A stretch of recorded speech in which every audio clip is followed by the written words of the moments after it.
Good morning, Carla. Good morning, Stacy. How are you? I'm doing great. I am in your neck of the woods today. I am in the Bellevue area for an event this evening, which I'm so excited about. I heard you drove over late last night, so welcome. And we're glad, obviously, you made it safely. And what is going on tonight? Maybe you could share that with us. So tonight is the Washington Association of Mortgage Professionals Gala. So it's the best of the best in the state of Washington. There's a category of all kinds of different things going on, from top originators to the most supported affiliates within our industry. So a gamut of things. So you and I actually, unfortunately, have to get out of our Loan Depot gear and put on some swag and dress up tonight, which will be fun to go and see. Yes, I'm excited to finally put something on besides slippers. So I don't know. I have tennis shoes today. My feet are going to hurt for sure. But and Keith is off. Keith is doing, what does he call it? Organic meat shopping? Organic harvesting. Okay. Organic harvesting. Okay. So some people call it hunting. He calls it organic harvesting. Yes, he's out hunting. So we will wish him back next week, hopefully. But why don't you welcome in our next guest? I will. And before I do that, I want to just say, hey, it's November 11th. It's Veterans Day today. So a big shout out to our service members, those who have served, those who currently serve. You deserve to be celebrated. And we so appreciate everything that you do for our country to keep us safe. And with that, I want to introduce to you my good friends, Christopher Holmes and Lilly Thompson with Advanced AMC. They're out of Coeur d'Alene, Idaho. So they're in my neck of the woods, and they're actually here for the same event. Their company and Christopher have personally been nominated in a couple different categories. So congratulations, guys. Thank you. Yes, congratulations. What an honor to be recognized and to be part of this event. So I'm excited to see you guys tonight, and hopefully there's some heaters out there. I don't really know how it's going to be, but it'll be fun maybe it's warm for you guys being on the west side. I don't know. So anyways, thank you for being on. Why don't you give us a little bit of background of your company? Okay. We started the company. A good friend and long-term business partner came to me. He was a appraiser in Columbia Falls, Montana, and this was in 2013. He had the idea to start an AMC. My background prior to that is I was in lending. I was a mortgage lender, an MLO from 1999 until the end of 2010, when a lot of us made our exodus at the end of 2010. I was one who decided not to renew and move on to greener pastures. So 2013. I don't know if I'd call appraisals greener pastures, but it's a new challenge. It's a new challenge. That's wouldn't want to get crusty and dull. But right. And at the time it was the AMCs in 2013, 2014 were really, really, let's just say, not customer service driven. So we think the problems we have now, if we hadn't moved the needle on this industry a little bit from where we were 8 years ago, we'd be in a big mess right now, because there was, they were all website based, and there was no customer service and no support behind them at the time. So we kind of came in with the idea of putting professionals and people behind the problem, becoming a regional, we're Idaho, Washington, Oregon, Montana currently, really coming in with a regional focus, with developing relationships with the appraisers, coming up with some analytics and tools to reward the better appraisers with more work and things of that nature, to really dig in and make this. But at the end of the day, we answer the phones. We make sure that the calls get made, and it's just Cadillac customer service is what we try to do. We make sure that that appraisal goes from point A to point B without falling through the cracks, which unfortunately, appraisers aren't the most sophisticated always in their customer service skills.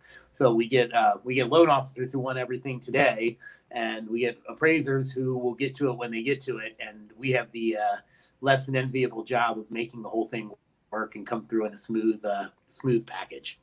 So we decided that was going to be the focus of the company. A customer service based appraisal management company. There was nobody doing it, and so we took it on, and we did it here in the Pacific Northwest, which has proven to be really the area that needed it. What I didn't understand when we started the company is that in Ohio, in Michigan, in these high population densities, appraisals just happened. And imagine that. Imagine that. But that's not the case here in the Pacific Northwest. We have so many unique properties. We have so much rural property types. We have, we get really we have we do not have a homogeneous housing supply. We do have tract homes, but not nearly the amount of Arizona or Nevada or other regions. So we really have a unique, demographic here in the Pacific Northwest with the type of homes we did. So our customer service model, our dedication to communication really fit well with the needs of appraising in the Pacific Northwest. Yeah. So before we get into questions, I'll let Carla, you go next. I just want to say to our audience, if you have questions, now's the chance. Put them in the chat and we'll try to get to them all throughout the show. But in general, we can't really talk to appraisers. So this is really special that they're here and they're talking to us and they're sharing like the behind the scenes. So just want to tell you all that we really take advantage of this opportunity and ask them what you want to ask. So that's it. Sorry, Carla, you're up. No, it's great. And one of the things probably that we need to just spell out a little bit differently, Advanced AMC is the management company of a group of appraisers. So with the changes with Dodd-Frank and how originators can communicate when they want to order an appraisal, that's all completely different than it was, 10 years ago. And so the reason that I personally have partnership up with Advanced AMC is because, number one, they live in my community. They service the Pacific Northwest, which is Stacy's region. And just like anything else, it's all about relationships. And so what's great about this is we've got Lilly here. She's an account executive on the operations side. And when we need something or we need clarification, these are the face and the folks of the people that we can reach out to. And then they have that communication with the appraiser directly. And so it's really critical when you are linked up with an AMC that you've got somebody that that has your best interest, that understands your area. We do. We have a lot of unique properties between Montana and, here clear out to Forks.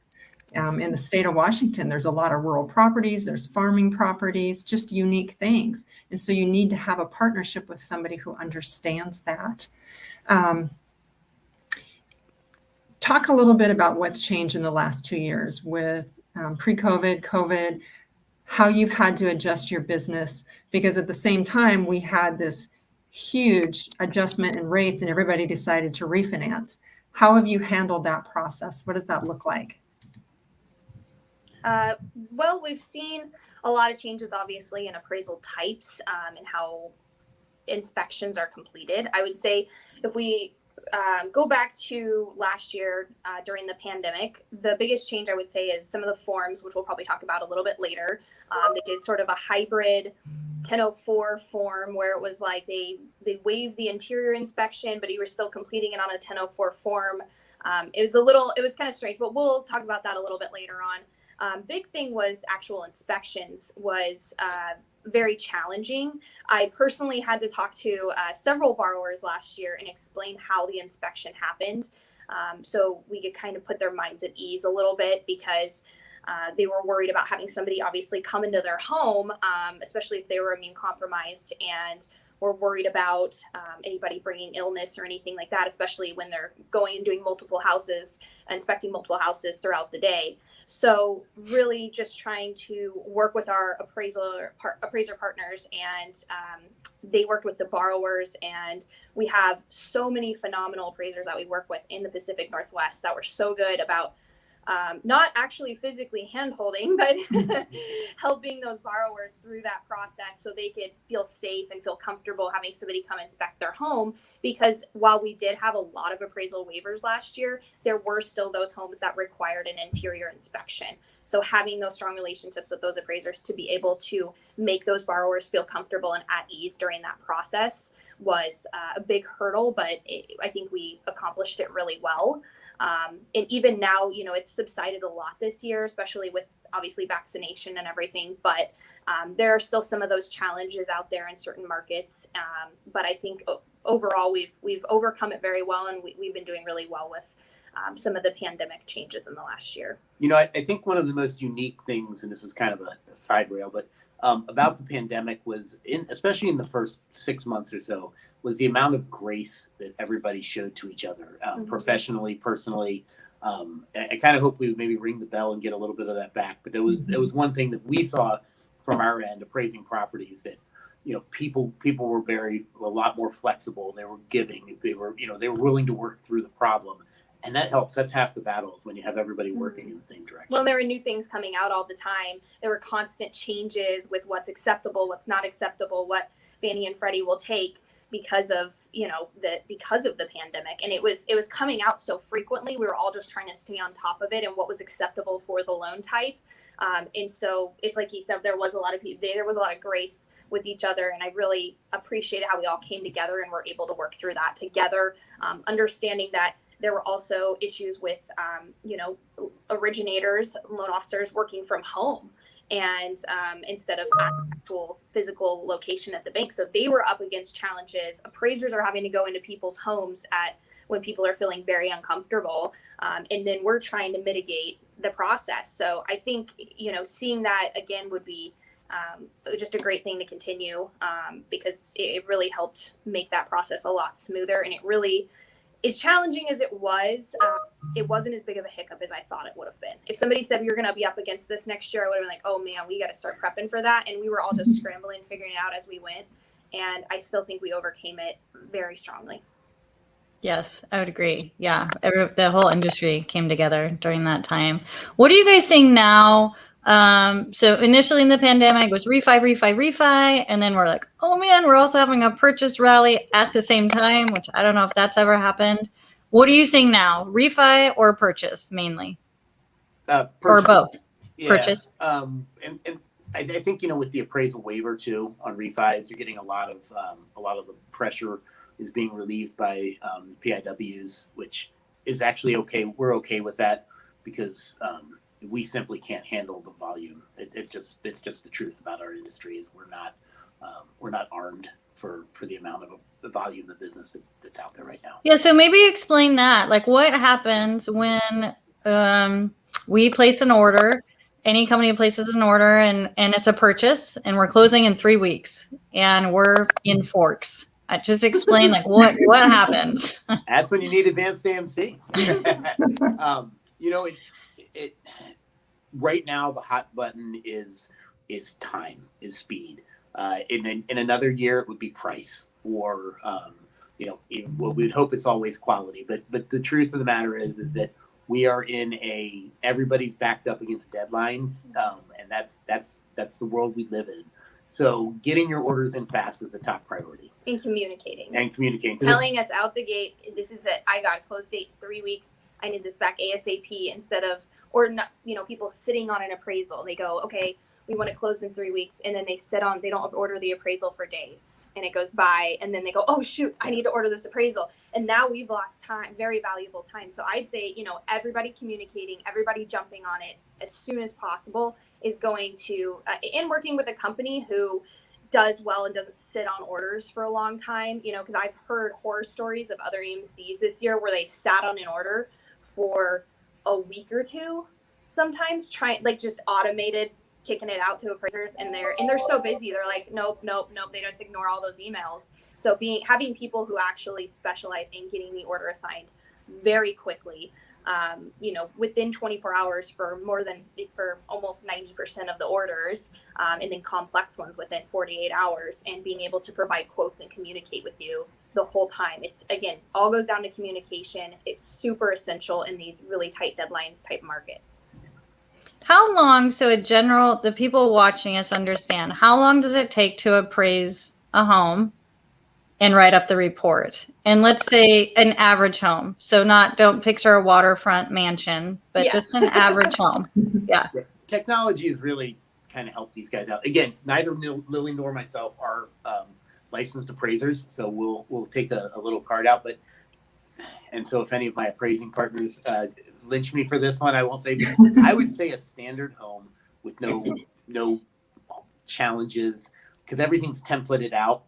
The longest part is going to be the driving around to shoot the comp photos.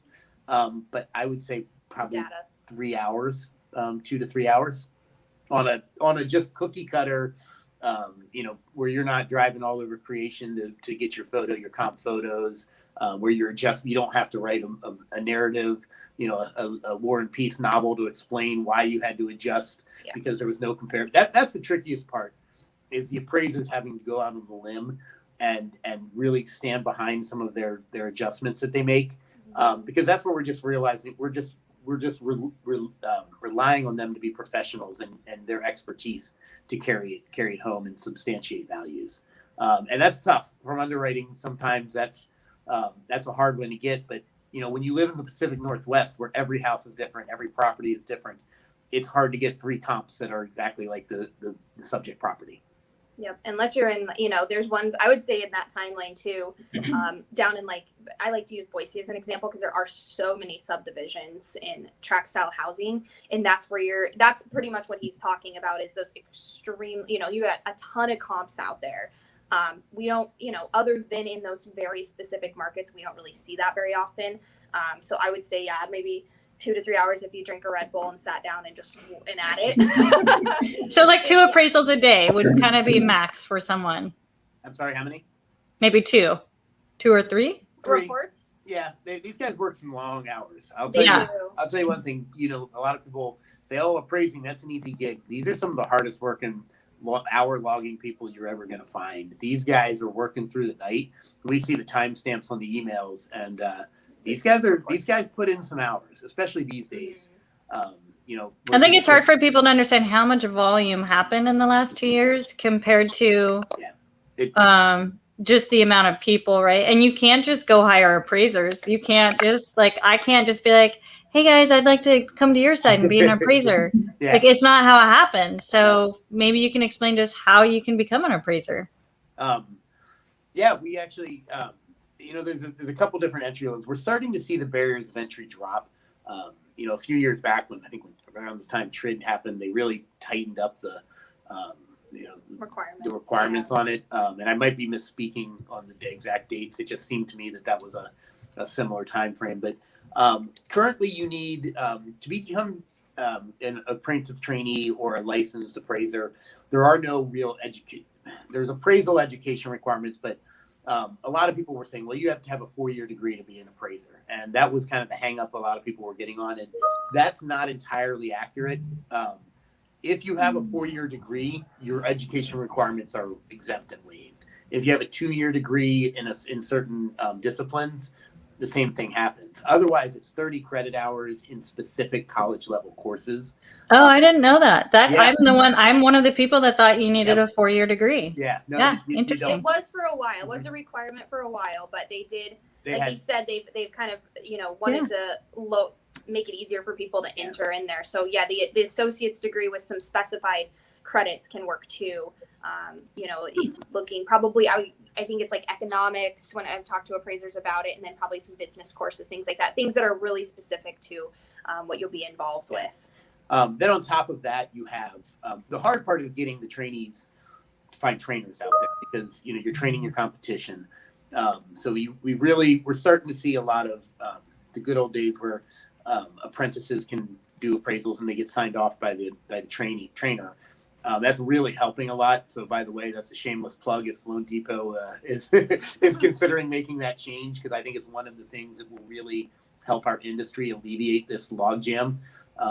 But so you need, I believe it's 150 hours for licensed, then a certified appraiser, and then a general appraiser. And so the hours go up, and then your training hours that you work with the trainer are 1,500 in Idaho. And then it's also state specific. So Washington's 2,000, but if you get a license in Idaho, you can get reciprocity with Washington. I don't know how much is Idaho. How many hours did you say? 1,500 in the state of Idaho and 2,000 for Washington training hours. Okay.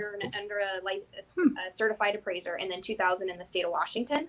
And then the reciprocity program is kind of nice, so they don't have to do 35 hours. So They're able to do that, and I believe it's 75 for a trainee, 150, like you said, for license, state license, 200 for certified, and 300 for certified No, I think general. they have we looked Something it up like earlier. it, Yeah, yeah. we don't work with that many certified generals. There's only a handful. Right, of they those do more guys out there. commercial, and we Yeah. do residential. So we had to go looking that stuff up this morning.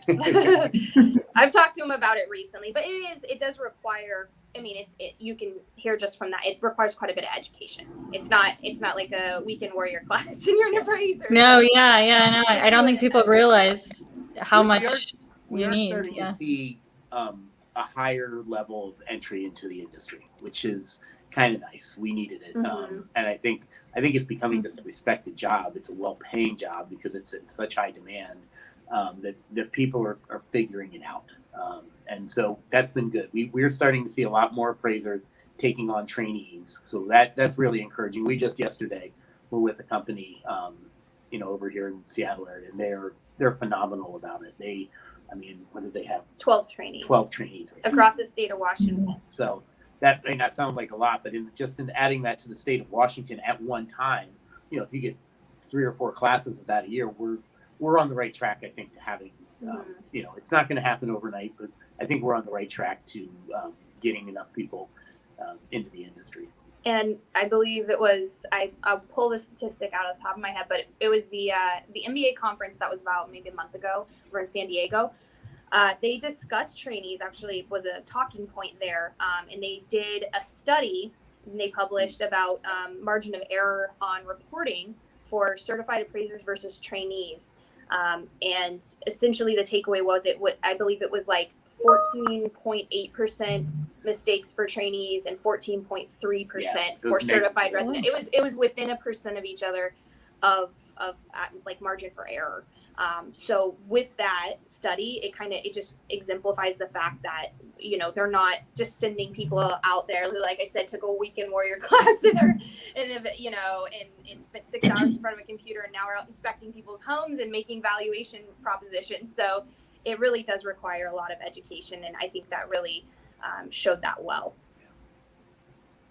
I have so many questions, but I'll let you go, Carla. One of the things I wanted to ask about, and this is more on the mortgage lending side, and Christopher and I actually this morning had gone down for coffee. We're staying in the same hotel, just a few doors down from each other. I was asking him about the HB appraisal that is new, and has that affected your business at all? What your take is on that, and maybe explain a little bit about what that is. Yeah, it's not being utilized much in the Pacific Northwest. So I think, like I told you this morning, our answer is we'll tell you when it knocks on our door. So it just doesn't really capture what we need. We don't have enough data, I guess you would say. And Lilly can speak a little more to it. That it's a non-issue thus far. I think there's going to be other. And I know as you were saying, that they're starting to have more success on it, in other regions. So we're using it in King County quite a bit. Yeah, we're one of the groups, just kind of figuring it out. And I don't want to say testing, but kind of maybe. Yeah. But yeah. So for the general consumer out there, what it is, it's a different type of appraisal where someone else goes and inspects your home. They're certified, generally a realtor, I believe, not your realtor, but they have that background. They take specific pictures, whatever is needed. They get that information to the actual appraiser, who can then focus on writing the report and dissecting the information and finding what they need. It's a way to save the appraiser's time from driving to Forks, that someone else can actually do that, and then they do the report. So what we have found so far, it's faster, a little less expensive, but it does speed things up when the appraiser doesn't have to physically go there. But yeah, it's a very new thing. So yeah, just curious about your guys' thought on it, but you haven't seen it. It doesn't sound like much. No, and it's been talked about for so long. I'm personally not. I'm a skeptic. I'll be real honest. I'm a skeptic because if I'm an appraiser, and this is the word I'm getting from my appraisers too, so I'm kind of copying a little of the coffee table discussions. Is that they have to trust somebody else's work that's being sent out to them. So the reliability factor and the fact that where does the liability end at the end of the day if one of those homes that was inspected was not inspected properly. So I think there's more questions yet to be determined in this whole process. On paper, I think everybody got so in love with it when it first came out, but it's problematic at best. So I think we have other tools to make this process go smoother. But yeah, I think we have a lot of tools. I still like it as a lever to pull. I think that we'll see if it's something that consumers and agencies get used to. Like I just recently, for an insurance company on my own home, had to go through and take pictures, and it uses the same system that the appraisal system does. And insurance companies are using it. Like they've been using it for years. Yeah, they've been using it for years. So I think in our industry, we just kind of need to get used to it because, I mean, they're insuring the home for everything based on photos that I took, not even a third party that's coming to take them for this appraiser, but right? You've got that one licensed appraiser who's putting his license on the line. That's where I think the rub's going to be, is in that you have this guy's license and his insurance is carrying. So again, these are things decided with insurance companies and above my pay grade. Yeah. We'll manage whatever process comes out there. We'll be ready to, I kind of hope, everything changes so much in our industry that let's take a deep breath. I'm not ready for it. Well, I think let's be really honest about how this year went. We got beat up on turn times. We all did. Yeah. People were like, I'll go for $500. Can I get it a week sooner? I mean, it was bonkers. And that's what we were all up against all summer. I mean, the volume was so challenging. I mean, that's really, I think, kind of where this whole modified appraisals come from, because the turn times are insane. Appraisers are out of their office all the time. They can't spend time analyzing data and writing reports. They're out on the road a lot. Do you happen to know how many appraisals there are in Idaho or Washington? Do you know how many there are? I don't. I can tell you if you give me 5 minutes, I can pull it up and tell you. But anyway, we can talk about it tonight at the event. It's a significant. I would hate, probably. Yeah. No. Yeah. 1,000. I was just wondering. Yeah. In the thousands. Yeah. It's a lot. Well, in certain areas, there's more. I mean, there are markets out there that there's 6 to 10 appraisers for a county for coverage. I think in Montana we have a county that one appraiser goes to. Yeah. One. We have counties like that in Washington too, where there's only one. There are some really talented. Yeah, there's some hard areas, but I mean, everybody wants to be, in the metropolitan areas. So there's tons of appraisers in those areas. But part of it too with the turn times is appraiser recruitment. That's something that I work on as well, and it's really trying to find those appraisers out there that may not be on our panel and make sure they are on our panel and vetting them. Are they going to meet turn times? Are they going to do quality reporting? And that's really what it comes down to. I think on an AMC standpoint is, are they just sitting back and kind of saying, well, it is what it is, and just kind of leave it? Or are they actively trying to improve panels, recruit more appraisers in those difficult areas to try and help their clients and say, I'm sorry, it's 8-week turn time. Oh, I found this guy. He'll get it done in a month for you. And that's what we're trying to go out there and do.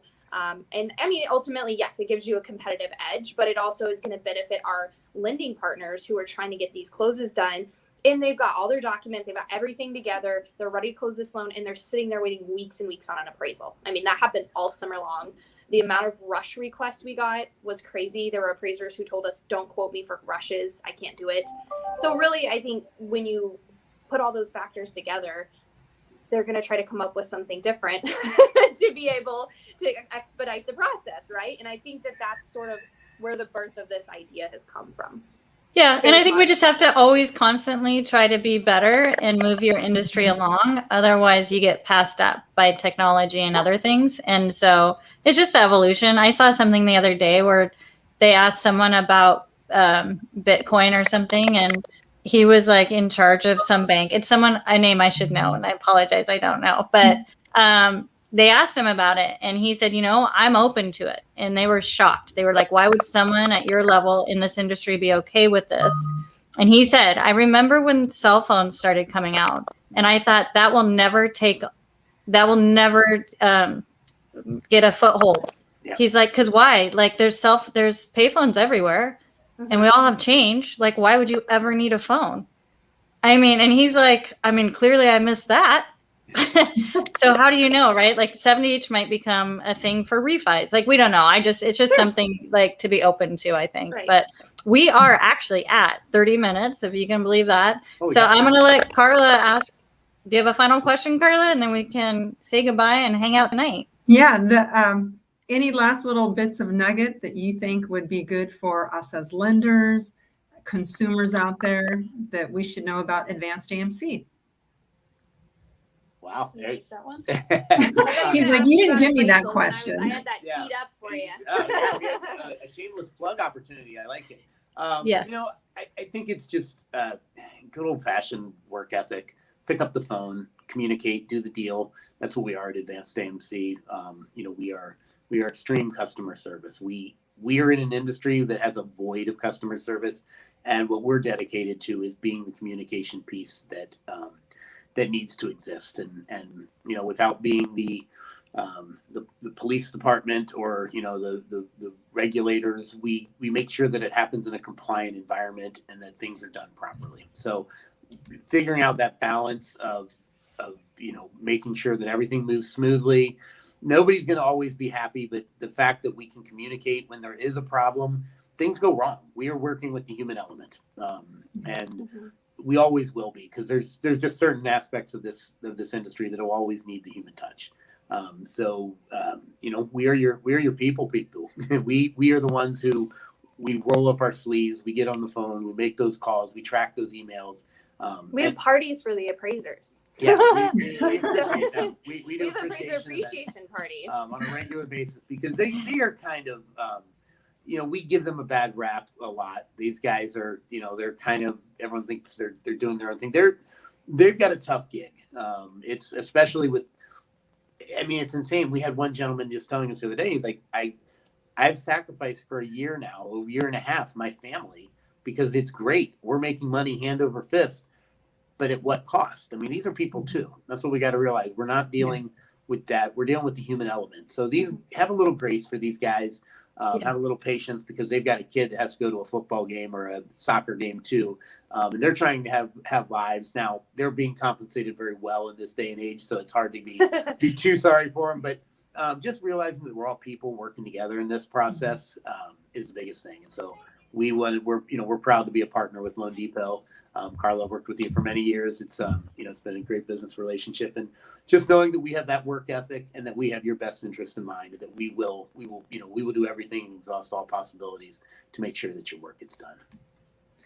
Well, we thank love you that. for joining us today. Yes. Yeah, we'll put your company info and your names, because we will just see Lily's name up there, but we'll get all your contact info in our chat so that people know who you guys are. And we do love working with you and appreciate your grace back to us as well.